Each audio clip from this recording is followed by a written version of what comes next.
నమస్తే. Spiritual, motivation, educational వీటికి సంబంధించి ఇంటర్వ్యూస్ ఇవ్వదలుచుకున్న వాళ్ళు కింద నంబర్ కి కాంటాక్ట్ చేయండి. నమస్తే, వెల్కమ్ టు అవర్ ఛానల్. నేను పద్మిని. ప్రస్తుతం మనతో పాటు పరంజీ గారు ఉన్నారు, మాట్లాడదాం. సార్ నమస్తే. సార్ నమస్తే అమ్మా. సార్, మెడిటేషన్ చాలా అద్భుతంగా చేయిస్తూ ఉంటారు మీ స్టూడెంట్స్ చేత, అలాగే ఓంకారాన్ని కూడా. సో సుప్రీం ఎనర్జీ మెడిటేషన్ కి ఎలాంటి ఇంపార్టెన్స్ ఇస్తుంది అనేది తెలుసుకోవాలి అనుకుంటున్నాను, చెప్తారా? ఎస్, మెడిటేషన్ అంటే జనరల్గా ధ్యానిస్తూ ఉన్నాం. పూజ వేరు, ధ్యానం వేరమ్మ. పూజిస్తున్నాం, పూజించడం వేరు, ధ్యానించడం వేరు. ఇక్కడ మన ప్రశ్న ధ్యానం కాబట్టి ఇవాళ రేపు అందరూ కూడా ధ్యానాల్లో ఎన్నో రకాలు వచ్చాయి. ఏంటి అంటే సేమ్ మన సబ్జెక్ట్ మళ్ళీ ఒకటే కదా, ధ్యానం. ఏదైనా అనగానే డబ్బు అంటాం, మళ్ళీ డబ్బు సంపద సృష్టించడం ఎలాగా. మన సబ్జెక్ట్లో ఇది మాత్రమే మనం. మిగిలినవన్నీ చెప్పడానికి ప్రపంచంలో ఎంతోమంది అద్భుతమైనటువంటి మేధావులు ఉన్నారు, అక్కడ ఎంతో జ్ఞానం లభిస్తుంది. నేను కూడా అక్కడ నుంచి జ్ఞానాలు తీసుకున్నాను. కానీ డబ్బు సంపద ఐశ్వర్యం సృష్టించడంలో ఈ ధ్యానం అనేది ఏ విధమైనటువంటి పాత్రను పోషిస్తుంది అనేది మాత్రం మాట్లాడుకున్నట్లయితే, ధ్యానం చేస్తే మనశ్శాంతి వస్తుంది అని కొంతమంది ధ్యానం చేస్తారు. ధ్యానం చేస్తే భగవంతుని అనుగ్రహం తోరుగుతుంది అని కొంతమంది ధ్యానం చేస్తారు. ధ్యానం చేస్తే కష్టాలు పోతాయని కొంతమంది చేస్తారు. ఇంకా రకరకాలమ్మ. ఇన్నర్ పీస్ కోసం కూడా ధ్యానం చేస్తూ ఉంటారు. ఆ స్టెబిలిటీ ఉంటుంది ధ్యానం చేస్తే, మనసుకి నిలకడ అనేది ఉంటుంది అని. ఎస్, నిలకడగా ఉండొచ్చు, ప్రశాంతంగా ఉండొచ్చు, అంటే స్టేబుల్గా ఉండొచ్చు, చక్కగా ప్రశాంతంగా మీరు అన్నటువంటి ప్రశాంతత లభిస్తుంది అనేటటువంటి కోణంలో ధ్యానాన్ని ఎక్కువ ఆశ్రయిస్తాం. మన సబ్జెక్ట్లో ఏంటంటే ఈ ధ్యానాన్ని కూడా డబ్బు కోసం వాడేస్తాం మనం. చెప్పాలి అంటే ఇది కాస్తంత కఠినంగానే ఉంది, చెప్పడానికి నాకే బాధగా ఉంది. అంటే అదే నిజమా? మరి నిజమే కదమ్మా. ఎందుకంటే ఒక స్పిరిచువల్ ఎనర్జీని కూడా మనం మెటీరియల్ కోసం వాడేస్తున్నాం. అంటే ఒక విధంగా ఇది దౌర్భాగ్యం అని అనొచ్చు. అంటే నేను ఇలానే అనుకుంటాను. కానీ అయినా మనకు కావాల్సిన డబ్బు సంపద ఐశ్వర్యం, దట్స్ ఇట్. దీని ముందు ఇంకేది పనిచేయదు కదా. ఈ ఎనర్జీని ధ్యానం చేసి ఏ విధంగా మెటీరియల్ సృష్టించవచ్చు అనేది మన సబ్జెక్ట్. దీన్ని ఎన్నో రకాలుగా వాడవచ్చు. అనారోగ్య సమస్యల నుంచి ఆరోగ్యవంతంగా మారడానికి వాడవచ్చు. మనశ్శాంతి లేనటువంటి స్థితి నుంచి అద్భుతమైనటువంటి మనశ్శాంతి సంప్రాప్తింప చేసుకోవచ్చు. అలాగే ఇదే ధ్యానాన్ని ఆశ్రయించి ఇప్పుడు ఇవాళ రేపు కొన్ని కూడా నేను అద్భుతమైనటువంటి కొంతమంది చాలా బాగా చెప్తున్నారు. మనీ కోసం ఎలా మెడిటేషన్ చేయాలి అనేది చాలామంది చెబుతూ ఉన్నారు, నేను విన్నానమ్మా. అయితే మన సబ్జెక్టులో ప్రకారం, మన థియరీ ప్రకారం మన ఆపోజిట్ నెగిటివ్ ఎనర్జీని కూడా వాడొచ్చు అనేటటువంటి మన థియరీ ప్రకారం ధ్యానాన్ని ఎలా చేయొచ్చు, ఏ సమయంలో చేయొచ్చు, ఏ విధంగా చేసి దాన్ని ఫలితం పొందొచ్చు అనేది మనం వివరించుకుంటే, ప్రతి మనిషి ప్రశాంతంగా ఉన్నటువంటి ఒక సమయాన్ని ఎంచుకోండి. కొంతమంది ఏమవుతుందంటే జాతకరీత్యా చూసినట్లయితే వాళ్ళు ఉదయాన్నే లేవలేని పరిస్థితి. ఆ విధమైనటువంటి మనుషులు ఎర్లీ ఇన్ ద మార్నింగ్ బ్రహ్మ ముహూర్తంలో లేచి మాత్రమే మీరు ధ్యానం చేయండి అని చెబితే వాళ్ళ వల్ల కాదు. అలాంటి మనుషులు ఎవరైనా వీడియో చూస్తున్నట్లయితే ఇబ్బంది పడకండి. ఎప్పుడైతే మీరు ప్రశాంతమైన స్థితిలో ఉంటారో, గత వీడియోలో మనం మాట్లాడుకున్నాం, మీరు ప్రశాంతంగా ఉన్నప్పుడు అంటే ఆత్మకు అలసట లేదు, రెస్టో లేదు. మీరు నిద్రించేటప్పుడు కూడా ఆత్మ నిద్రావస్థలో లేకుండా మెలకువ స్థితిలోనే ఉంటుంది. కాబట్టి మీరు సృష్టించాలి అనుకున్నటువంటి ఆ తపన మీలో వచ్చినప్పుడు ప్రశాంతంగా కూర్చోండి. ఇంతకుముందు నేను ఎన్నో వీడియోస్లో చెప్పాను, అలలు ఉండకూడదు. మీ యొక్క మానసిక స్థితిలో అలలు లేనటువంటి కొలను లాంటి ప్రశాంతమైన మానసిక స్థితి మీకు ఉండాలి. అక్కడ కూర్చోండి. అప్పుడు అలాంటి స్థితిని మీకు ఎప్పుడైతే చేయాలనిపిస్తుందో, అది మిట్ట మధ్యాహ్నమా, అర్ధరాత్ర, లేదా సంధ్యా సమయంలోన, మీ ఇష్టం. మీకు వీలుగా ఉండాలి, మీకు మనస్ఫూర్తిగా చేయాలి అనిపించాలి ధ్యానం. అంతేకాని పిల్లల్ని ఒక పశువులను లేపినట్టు కొంతమంది కర్ర పట్టుకుని కూడా లేపేస్తారు బ్రహ్మముహూర్తంలో. బ్రహ్మముహూర్తం లే లే లే అని. అరే, సాధన అనేది మనసుకు సంబంధించింది కదమ్మా. వాళ్ళు బ్రహ్మముహూర్తంలో ఎలా లేస్తారు? లేవడం మంచిదే, సంకల్పాలు చేయడం, పూజలు చేయడం చాలా మంచిది. కానీ చెయ్యలేని పరిస్థితిలో ఉన్నారు వాళ్ళు. అలాంటి మనుషులకి ఏంటంటే, అలాంటి వాళ్ళు ఏం చేస్తారంటే, మీరు ఏ సమయంలో అయితే అద్భుతంగా మీకు అనిపిస్తుందో, అంటే yes this is what I am, నేను ఇది కదా, నాతో నేను ఇప్పుడు ఉన్నాను అని మీకు అనిపిస్తుంది చూసారా, ఎగ్జాక్ట్లీ.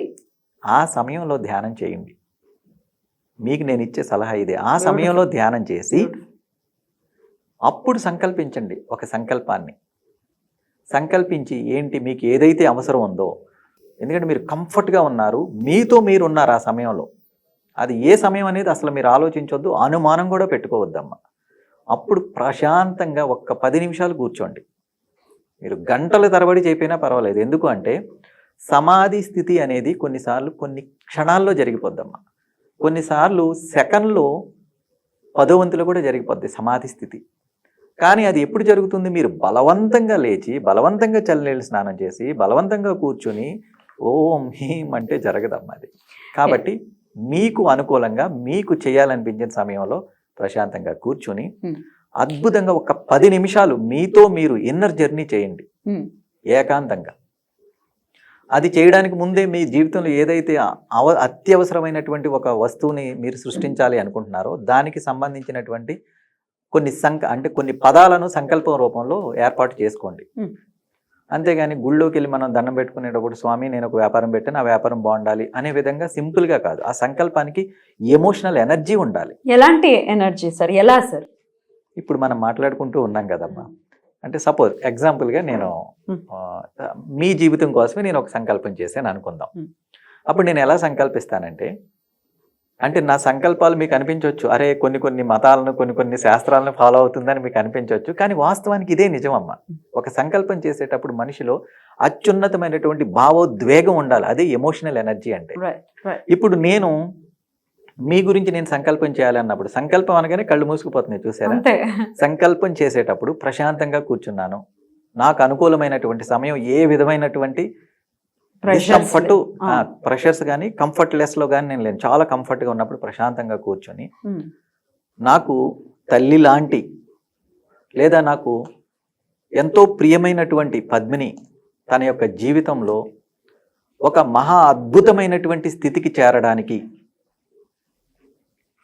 నేను త్రికరణ శుద్ధిగా మనస వాచ కర్మణ అద్భుతమైనటువంటి ఆత్మ చైతన్య స్థితిలో ఉన్నటువంటి నేను ఆ యొక్క ఈశ్వరుని సాక్షిగా, ఆ యొక్క ఈశ్వరునితో మమేకమై నా యొక్క ప్రియమైనటువంటి ఈ యొక్క నా బంధువు అయినటువంటి పద్మిని మహా అద్భుతమైనటువంటి జీవితము నిర్మించు విధముగా నేను నా యొక్క ఆత్మశక్తితో త్రికరణ శుద్ధిగా ఈశ్వరేచ్ఛతో మమేకమై సంకల్పించుచున్నాను.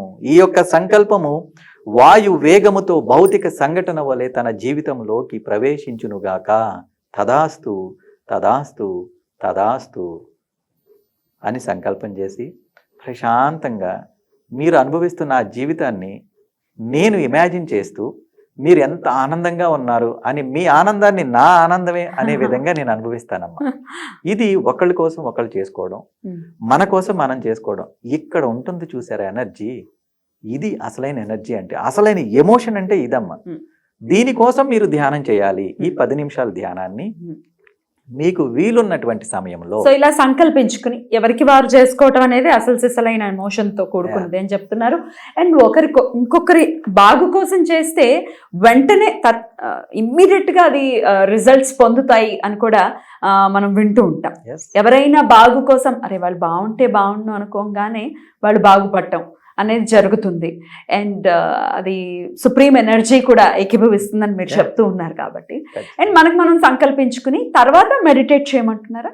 అవునమ్మా. కాసేపు అంటే ముందుగా మెడిటేషన్ చేయండి, ప్రశాంతంగా కూర్చోండి. ప్రశాంతమైన స్థితిని అనుభవించిన తర్వాత అక్కడ నుంచి ఒక పెద్ద అలలా రేపండి మీ సంకల్పాన్ని. ఒక ఎమోషన్తో అక్కడ బయలుదేరాలి మీ సునామీ, మీ తరంగం. అప్పటి వరకు ప్రశాంతంగా ఉంచారు సముద్రాన్ని, ఆ కోనేరుని.